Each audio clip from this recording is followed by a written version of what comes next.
O presidente de Portos de Galicia visitou o porto do Xufre na Illa de Arousa para coñecer in situ os traballos que se están a levar a cabo na zona portuaria para mellorar as condicións de traballo da mesma. E estamos contemplando o desenvolvemento dos traballos, non?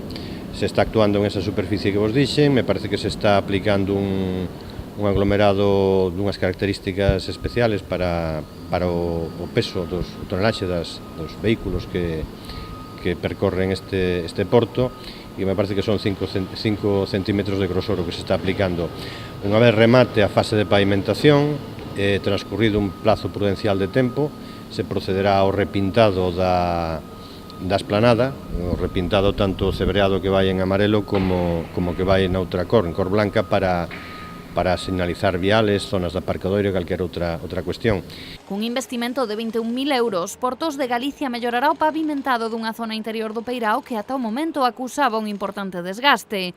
Un investimento ben recibido polo sector do mar insular.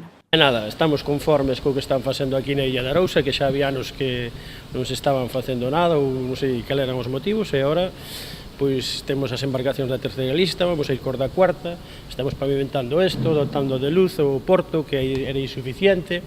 E tamén polo Concello da Illa. Parece ser que últimamente estamos recibindo moi a menudo a visita do presidente de Portos, cousa que agradecemos, todo reincide na mellora das instalacións portuarias. Durán explicou que as obras rematarán nos vindeiros días.